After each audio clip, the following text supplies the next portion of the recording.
Hi, I'm Dale Wells. Welcome to our Heritage Bible Masterclass study of Joseph from Pit to Palace. Today is our 5th lesson in a 9-lesson series. We'll be looking at the integrity of a servant in Genesis 39, verses 1 to 6, and verses 20 to 23. You'll recall that last week we took a look at that section between those passages where Joseph had to run to flee sexual temptation by his master Potiphar's wife.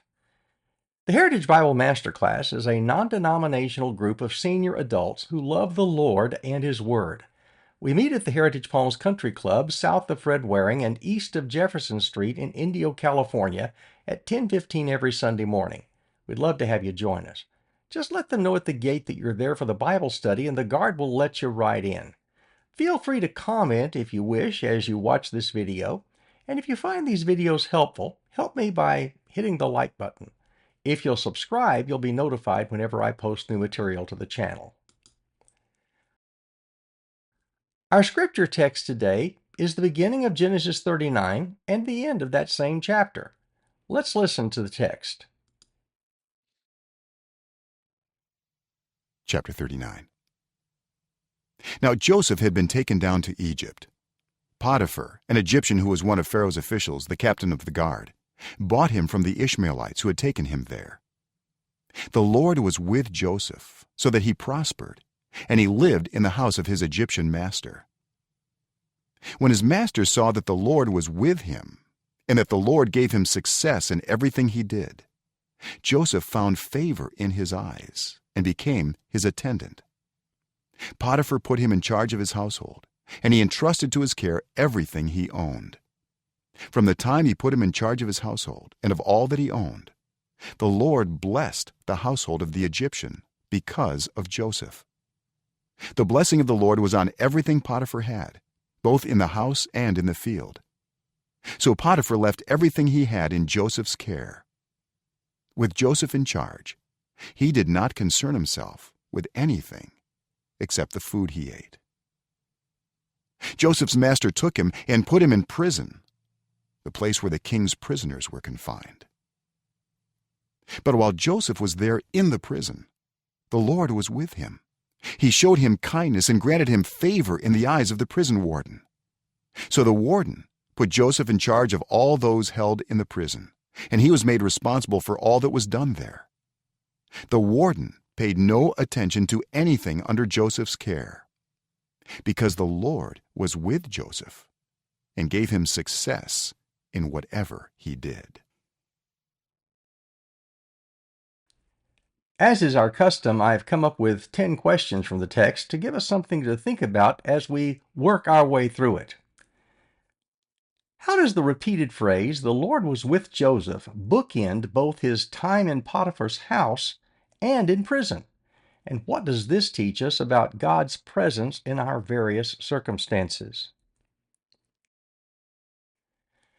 Well, the phrase, "and the Lord was with Joseph," appears as a kind of a theological refrain throughout Genesis 39, and it creates a literary envelope around Joseph's experiences in both prosperity and adversity. The phrase appears in verse 2, during his service in Potiphar's house. The Lord was with Joseph so that he prospered, and he lived in the house of his Egyptian master. It appears again in verse 21 during his imprisonment, demonstrating divine presence that transcends circumstances rather than depending on them.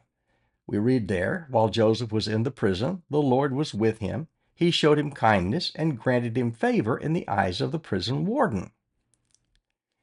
And again, it appears in the prison context when it's repeated a third time in verse 23. The warden paid no attention to anything under Joseph's care because the Lord was with Joseph and gave him success in whatever he did. So Joseph has administrative responsibilities even when he's in prison. In all three of these contexts, we see the Lord was with Joseph. It's repeated over and over again. This expression, "the Lord was with Joseph," means more than just geographical proximity. It means accompaniment, it means fellowship, not just being physically present. It suggests active divine involvement in Joseph's circumstances, not just a passive observation. And it emphasizes God's continuous, ongoing presence, not just an occasional visitation now and then, but that God was his constant companion both in Potiphar's house and in the prison. The divine presence manifests differently in varying circumstances. In Potiphar's house, God's presence brings visible success and recognition. His master saw that the Lord was with him and that the Lord gave him success in everything he did. In prison, divine presence brings favor and administrative responsibility. The Lord was with him. He showed him kindness, granted him favor in the eyes of the prison warden. The Hebrew word chesed, steadfast love or kindness, is used in verse 21. It indicates that this is a part of God's covenant faithfulness that endures regardless of the external conditions that Joseph finds himself in. The pattern reveals that God's divine presence doesn't eliminate our difficulties, but it transforms our experience within difficulty. Joseph faces slavery and he faces imprisonment, yet God's companionship enables him to thrive in both contexts.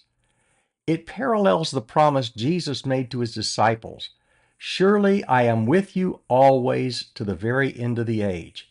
Using the Greek phrase, "with you," conveys the same sense of ongoing, active presence. As Henri Nouwen says, divine presence is not a guarantee of favorable circumstances, but a promise of unfailing companionship. God's being with us transforms our experience within difficult circumstances rather than eliminating the difficulties themselves. Well, what does it mean that the Lord gave him success in everything he did? And how do we reconcile this with his imprisonment? Notice what Genesis 39 verse 3 says. His master observed that the Lord was with him and that the Lord made everything he was doing successful. In other words, God causes him to be successful. It's not just his human abilities, his human achievement. The verb appears throughout the Old Testament to describe divinely blessed endeavors that accomplish their intended purpose regardless of the external evaluation of success. The concept of biblical success differs fundamentally from worldly definitions. The Hebrew word implies advancement toward proper goals, effective accomplishment of intended purposes. When it's applied to Joseph, it doesn't guarantee freedom from hardship, but rather effectiveness within his assigned circumstances. The English Standard Version translates verse 3 as, "His master saw that the Lord was with him, and that the Lord caused all he did to succeed in his hands." Joseph's imprisonment initially appears to be contradictory to divine blessing, and yet the narrative reveals that even his suffering serves God's larger purposes. He's falsely accused, he's imprisonment, and yet those things position him for his eventual encounter with Pharaoh's cupbearer and baker, creating the connection that will lead him to interpret Pharaoh's dreams and that will lead him to a place as second in charge of the entire Egyptian kingdom. The paradox resolves when we understand that God's definition of success includes character development, positioning for future ministry, and accomplishing divine purposes that may be invisible to human observation.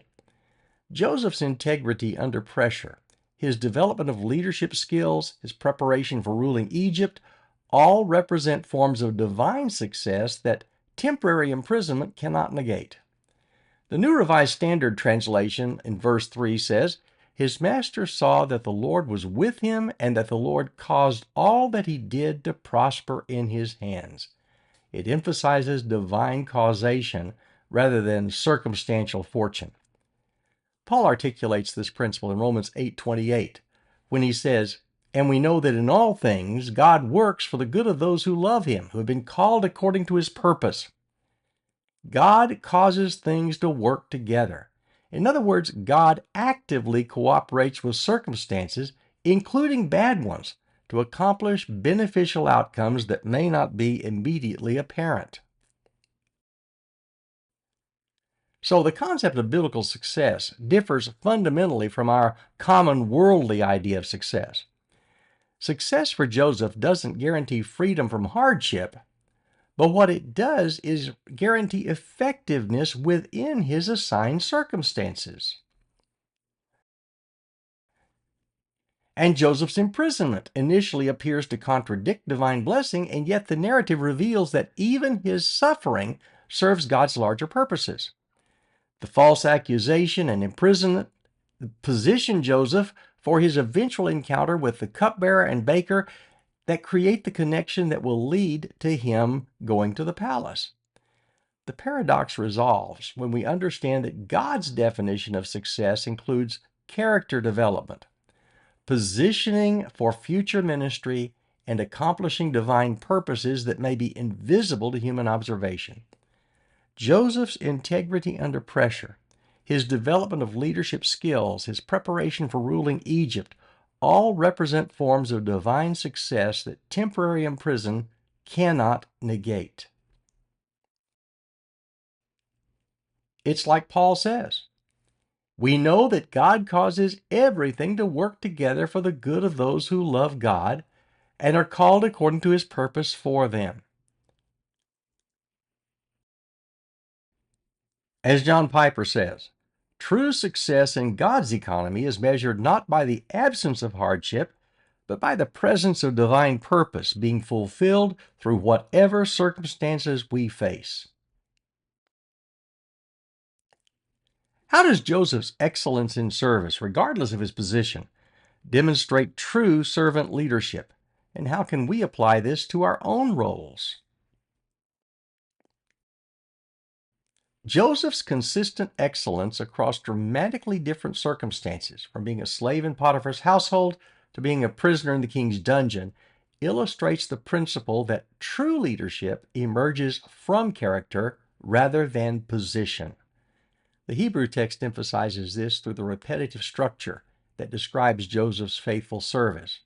We read in verse 4, Potiphar left him in charge of all his household, and he entrusted to his care everything he owned. We read in verse 22, the warden put Joseph in charge of all those held in prison. The idea in both contexts is that Joseph earned his authority through demonstrating faithfulness rather than inheriting privilege or political maneuvering.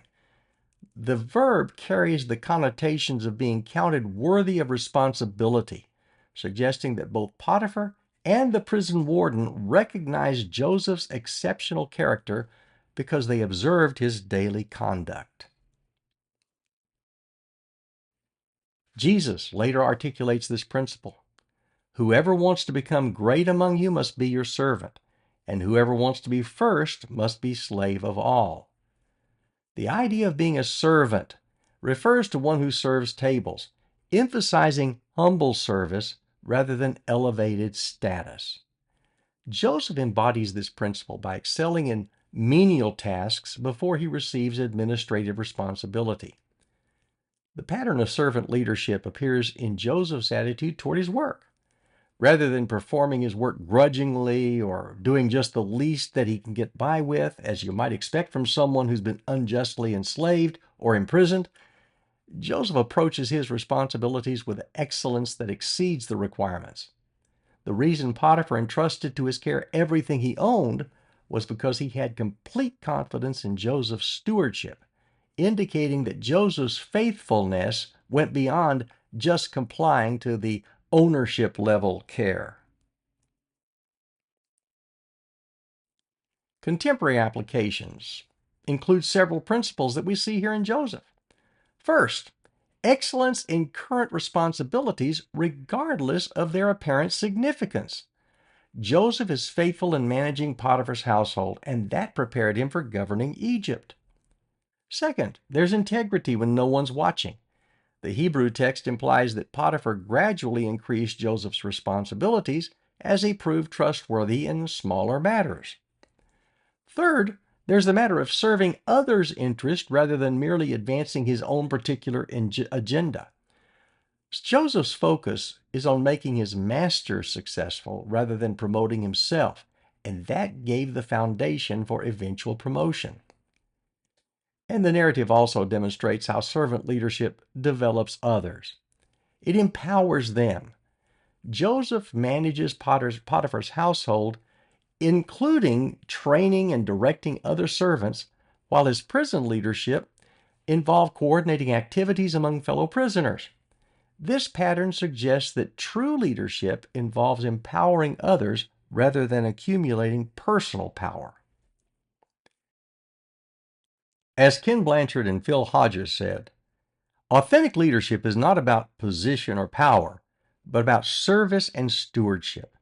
Those who prove faithful in serving others' interests will eventually be entrusted with opportunities to serve on larger scales. So, in what ways does Potiphar's complete trust in Joseph, as we see in verse 6, parallel the trust Joseph later received from the prison warden? And what makes someone consistently trustworthy? Well, the parallel descriptions of complete trust demonstrate a pattern in Joseph's character that transcends circumstances and authority figures. Regarding Potiphar, we read, "With Joseph in charge, he did not concern himself with anything except the food he ate." Similarly, regarding the prison warden, we see the warden paid no attention to anything under Joseph's care because the Lord was with Joseph and gave him success in whatever he did. The idea is that both Potiphar and the warden didn't have to concern themselves with the details because they trusted Joseph. Joseph demonstrates several aspects of consistent trustworthiness. First, he demonstrates what we might call stewardship mentality, treating others' interests as carefully as his own. The text emphasizes that he managed everything Potiphar owned, suggesting comprehensive care, not just selective attention to those parts of the task that might be more obvious than others. He maintained his integrity when he was unsupervised. Both Potiphar and the prison warden could withdraw from direct oversight because Joseph's character didn't depend upon them externally monitoring him. Third, Joseph focused on outcomes that benefit his superiors rather than himself. His faithfulness makes both Potiphar and the prison warden successful in their own responsibilities, creating mutual benefit rather than zero-sum competition. And fourth, he refused to allow personal injustice to affect his professional performance. He was unjustly enslaved, he was falsely imprisoned, and yet he maintains excellence in service. This suggests that trustworthiness requires separating our personal grievances from our professional responsibilities. As Stephen Covey says, trustworthiness is not a single decision, but a daily discipline. It emerges from the accumulated evidence of small choices to do right when no one is watching, and to serve others' interests when serving our own would be easier.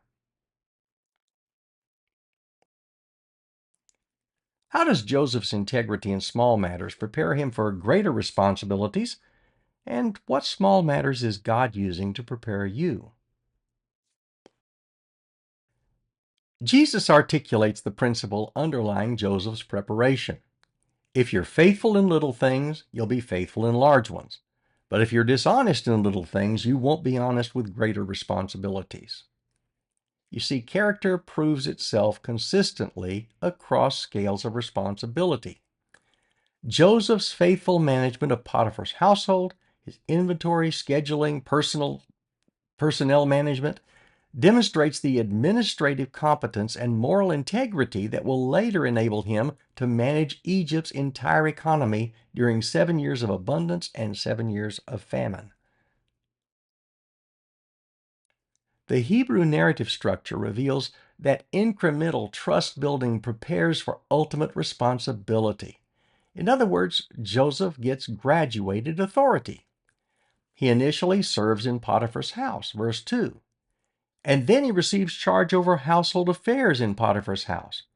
And finally, he manages everything except Potiphar's personal food. This progression suggests that faithfulness in small assignments earns opportunities for larger ones. And so we read, from the time Potiphar put him in charge of his household, he was blessed.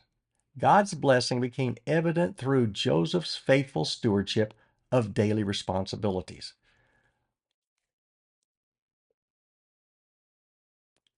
The prison experience also provided additional preparation through difficult challenges.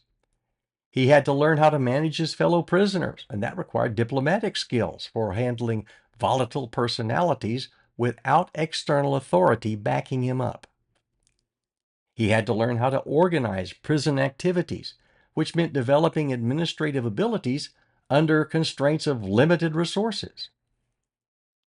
He had to interpret dreams for the cupbearer and baker, demonstrating a willingness to use his spiritual gifts in serving others, even when his personal benefit seems unlikely. You see, contemporary small matters may be preparing believers for greater responsibilities. Things like workplace integrity under pressure, faithful stewardship using meager financial resources, consistent family leadership during challenging times, serving in the church in unglamorous positions, being involved in the community in a way that requires us to sacrifice something that we would otherwise not want to sacrifice, and personal spiritual disciplines when no one's watching and no one's applauding.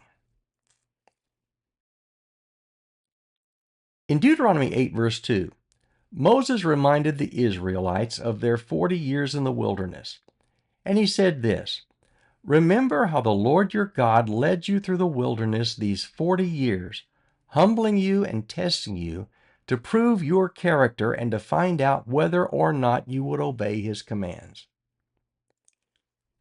The idea is that circumstances test character. Circumstances develop character. And that's the point we see in the story of Joseph. It's the point we see in the story of David. It's the point we see in the Israelites in their wilderness wanderings. Oswald Chambers said this, "God rarely calls us to extraordinary service until we've proven faithful in ordinary circumstances. The small matters of today become the foundation stones for the great responsibilities of tomorrow." Well, what is the fact that both Potiphar and the prison warden recognized God's blessing on Joseph teach us about being witnesses in secular environments? There are some important principles here that can affect our contemporary witness in our secular environments. First, there's the matter that excellence creates credibility for spiritual testimony. Joseph's competence opened the ears of both Potiphar and the warden to hear about his God. Second, there's the matter that integrity under pressure demonstrates character that can't be explained by mere human willpower or cultural conditioning. Third, humility and success that credits divine source rather than personal achievement challenges secular assumptions about human autonomy. We're going to see later on that when he interprets the dreams of both the butler and the baker, and later on when he interprets the dreams of Pharaoh, in every case he's going to say, "I can't give you the interpretation, but God will." And then there's the matter that blessing others creates positive associations with our faith. So the Lord blessed the household of Pharaoh, a household of Potiphar. The Lord blessed the warden in the prison as a result of what they saw in Joseph. Paul makes this point. Whatever you do, work at it with all your heart, as working for the Lord, not for human masters. The idea is that our Christian work ethic doesn't just come from personal competence, It comes from a commitment that we're actually serving the Lord Himself. Tim Keller said this: "The most powerful witness in secular environments often comes not from what we say about our faith, but what our faith produces in us. Character, competence, and integrity that cannot be explained apart from divine influence." So, how does Joseph's ability to prosper others while in positions of servitude demonstrate the kingdom principles of greatness through service? If you look at what's going on here, God's blessing is flowing through Joseph. It flows through Joseph to Potiphar and his household. It then flows through Joseph to the warden in the prison. And then later on, we're going to see it flows through to the butler, whose dream he interprets, who brings him to contact with Pharaoh. And his blessing flows through him to Pharaoh, and then to Egypt, then to the entire region affected by a drought, and ultimately even to his own family, bringing him full circle, as we see in the rest of Joseph's story. Jesus said this, you recall: "Whoever wants to become great among you must be your servant, and whoever wants to be first must be slave of all." Joseph is a good example of kingdom greatness. Kingdom greatness measures success by others flourishing rather than personal advancement.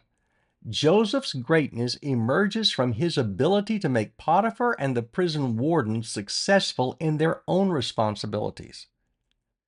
Kingdom greatness exercises authority through service rather than domination. Joseph leads by example and faithful stewardship rather than coercion or manipulation. And kingdom greatness creates value for others, even while personally disadvantaged.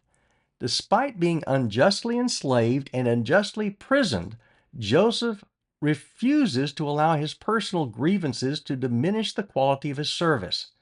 This demonstrates the supernatural nature of kingdom ethics that enables people to bless their enemies and prosper those who mistreat them. As Rick Warren says, true greatness in God's kingdom is measured not by how many people serve us, but by how many people flourish because of our service to them. We become great by making others great. So what might Joseph have learned about Egyptian culture and administration during his years of service that prepared him for his future role? Well, Joseph's 13 years in Egyptian households provided invaluable preparation for his later role as vizier during the nation's greatest economic crisis. Archaeological evidence from ancient Egypt reveals the sophisticated administrative systems that Joseph would have encountered in Potiphar's household, particularly since Potiphar served as the captain of the guard, a place of high responsibility in Pharaoh's kingdom. So the things that he had to learn would be things like detailed record keeping and complex supply chains and personnel management and economic planning.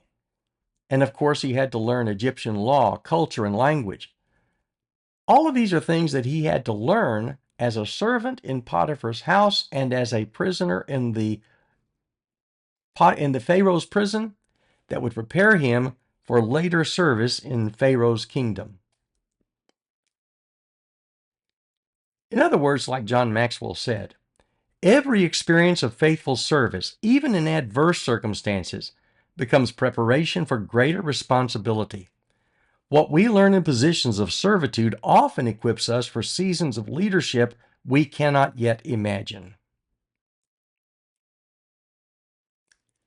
How does maintaining integrity during unjust suffering differ from maintaining it during success, and which is more challenging?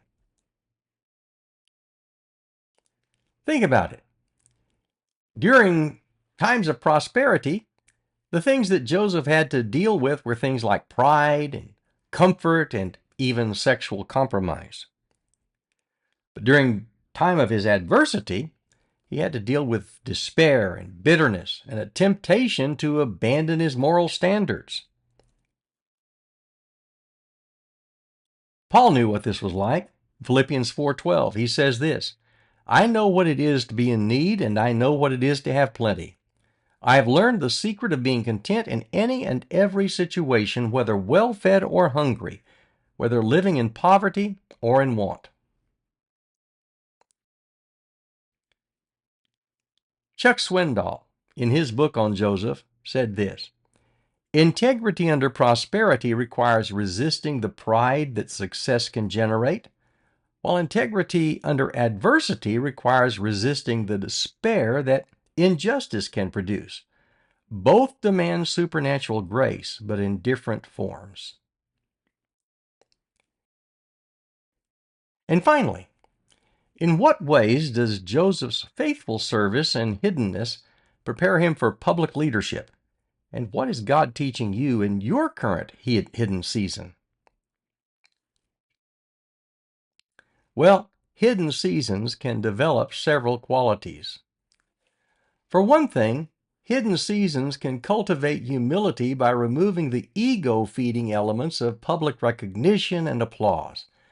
Joseph learns to find satisfaction in his faithful service rather than human approval, preparing him for the enormous responsibility of governing Egypt without becoming corrupted by power. Second, it builds character through testing under pressure when no one is watching except God, suggesting that hidden seasons function as divine proving grounds for future responsibilities. Third, hidden seasons develop competence through hands-on experience in low-stakes environment. Joseph's management of Potiphar's household provides administrative training without the catastrophic consequences that incompetence would bring when managing Egypt's economy during global famine. And fourth, hidden seasons build dependence on God rather than human resources. Joseph's isolation from family, wealth, and social connections forces him to rely on divine strength and wisdom rather than external supports. As Henri Nouwen says, God uses hidden seasons not to waste our time, but to develop our character. The years spent in obscurity become the foundation stones for the integrity required in seasons of visibility and influence. Well, that's our brief look today at the integrity of a servant in Genesis 39 verses 1 to 6 and 20 to 23. In our next lesson, we'll look at the matter of discernment in Genesis chapters 40 and 41. I hope you'll join us. In the meantime, may the God of hope fill you with all joy and peace as you trust in Him, so that you may overflow with hope by the power of the Holy Spirit. In the name of the Father, the Son, and the Holy Spirit. Amen.